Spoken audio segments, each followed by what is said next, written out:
तो स्वामी जी महाराज, जी आप पूरी दुनिया में घूमते हो और आर्य समाज के भी हम देखते हैं सभी की कार्यक्रम अलग अलग तरह के होते हैं। ये महापुरुषों को लेकर, ये राष्ट्र को लेकर, ये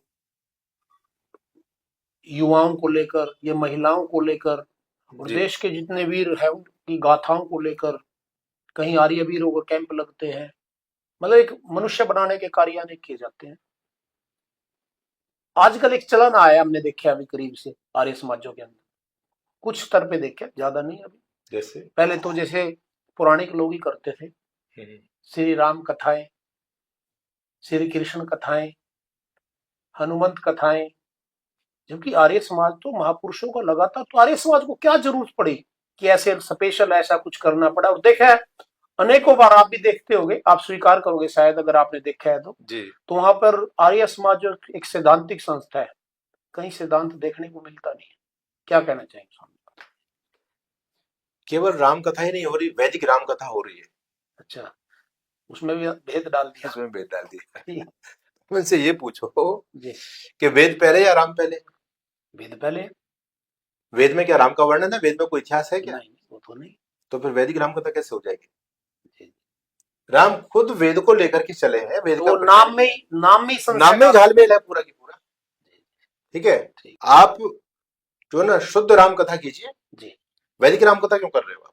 जी जी दूसरी बात मैं ये कहना चाहता हूं कि कहीं ना कहीं हम लोग भटक रहे हैं आज। जी जिस आर्य समाज के कंधे पर वेद के प्रचार की जिम्मेदारी थी, जी राष्ट्र निर्माण का दायित्व जिन कंधों पर था, जी जी जी वो कंधे कहीं ना कहीं आज अपनी जिम्मेदारी से भाग रहे हैं।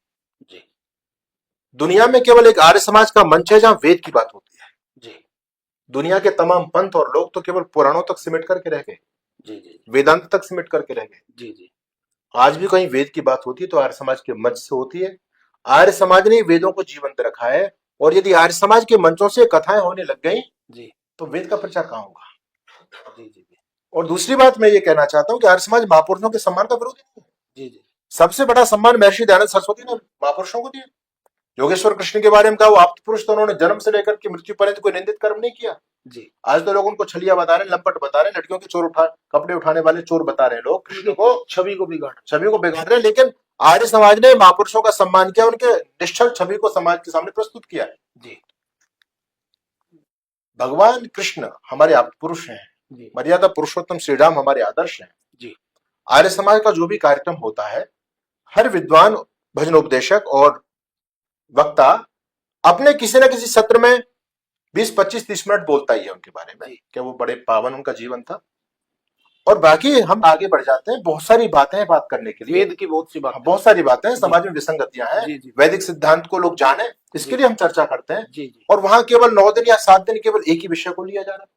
जी जी आर्य समाज का उद्देश्य महर्षि दयानंद सरस्वती ने लिखा था कि वेद का पढ़ना पढ़ाना और सुनना सुनाना। सब आर्य हो। ये राम कथा सुनाना आर्य समाज का धर्म नहीं था, वेद का सुनाना धर्म था, वेद का पढ़ना धर्म था। जी जी तो मैं ये कहना चाहता हूं, आपने बहुत ज्वलंत आज प्रश्न पूछा मेरे से, जी जी इसको लेकर के मेरे हृदय में बहुत बड़ी टीस है। तो मैं आपके चैनल के माध्यम से लोगों को ये कहना चाहता हूं कि आर्य समाज भटके नहीं। यदि हम भटक गए तो समाज को रास्ता कौन दिखाएगा? रामकृष्ण हमारे आदर्श हैं। एक जगह में था और एक देवी राम कथा का वाचन कर रही थी। जी लगभग 1.5 घंटे उन्होंने मंत्रा और केकई के संवाद पर लगा दिया। केकई ने ये बोला, फिर मंत्रा ने ये बोला, फिर एक भजन सुनाया, फिर केकई ने ऐसा कहा कि मंत्रा तू मुझे नहीं जानती, राम को नहीं जानती। अरे भाई, इस प्रसंग को 2 मिनट में खत्म किया जा सकता है। कोई अब सिद्धांत की चर्चा करो ना। आर्य समाज ने सिद्धांत की चर्चा यदि करनी बंद कर दी तो लोग कहां जाएंगे? आज आर्य समाजियों के घरों में लोग राधा स्वामी को ज्वाइन कर रहे हैं, कोई धनदास सतगुरु में जा रहा है, कोई ब्रह्मा कुमारी में जा रहा है। क्यों? क्योंकि हमने सिद्धांतों की चर्चा की नहीं है। जी जी और हमारे मंचों से भी सार्वजनिक रूप से सिद्धांतों की चर्चा बंद हो गई, और हम भी केवल उस भीड़ की तरफ जाने लग गए कि भीड़ आकृष्ट हो जाए, हमारी दुकानदारी चल जाए। तो उसको आकृष्ट करने के लिए सिद्धांत को तोड़ा जा रहा है। तो मैं तो अपने जो भी लोग हैं जो इस तरफ बह रहे हैं, और बहुत तेजी से लोग, अब तो बहुत कथावाचक आ चुके हैं जी। हमारा कार्य कथा करना नहीं है, महापुरुषों का सम्मान करते हैं। और इतना बड़ा सम्मान है कि हमने तो भगवान कृष्ण के सम्मान में अपनी गर्दनें कटाई है। जी बिल्कुल। मंदिरों पर जब घंटे घड़ियाल बजने पर प्रतिबंध हुआ तो हमने तो आंदोलन किया है, दरोंडा की धरती से 16 लोगों का बलिदान हुआ है जी। तो ये हमसे ज्यादा अपने महापुरुषों का सम्मान और कौन करेगा? जी जी। लेकिन हमारा मिशन दूसरा है। कृष्ण जिसका प्रचार करते थे, राम जिसका प्रचार करते थे, हम उसका प्रचार कर रहे हैं। जी जी जी है ना भाई, राम कथा तो और भी लोग कर रहे हैं, कृष्ण कथा वो करे और इससे अच्छा कर रहे हैं वो। जी जहाँ रोने की बात आती है वहां ढल ढल आंसू टपकाते हैं, जी जी नाचते भी हैं, जी और पता नहीं क्या क्या वो भंगमाएं लेकर के करते हैं। जी जी वो लोग कर रहे हैं, वो करते रहेंगे। जी जी ठीक है, एक अवतारवाद को लेकर के और उनको जीवन की वही तो समस्या है ना, कि उन्होंने कृष्ण को भोगी मान लिया, छलिया बता दिया, लंपट बता दिया। इन बातों को तुम स्पष्टीकरण आधे घंटे में कर सकते हैं। जी जी उसके लिए हम 7 दिन और इतना बड़ी आर्य समाज का पूरा सामर्थ्य उसके लिए लगाएं। कथा हो रही है जी, है ना, तो हम कृष्ण का सही स्वरूप बताएंगे, तो कृष्ण के सही स्वरूप को लोग भी समझते हैं। और जो आज आरोप लगाए गए योगेश्वर श्री कृष्ण के जीवन पर, आज बुद्धिमान व्यक्ति उनको नकार रहे हैं, बोले कृष्ण का स्वरूप नहीं हो सकता है, जी जी उनके चरित्र के साथ छेड़खानी है। तो ये जो कथा वाला जो प्रचलन चला है, निश्चित रूप से ये बहुत चिंतनीय है। और मैं समझता हूं कि यदि आर्य समाज के मंचों पर भी ये मनोरंजन आ गया तो फिर सिद्धांत कहां बचेगा। जी ये बहुत बड़ा ज्वलंत मुद्दा है। तो आर्य समाज के मंचों पर वैदिक सिद्धांतों की ही चर्चा होनी चाहिए।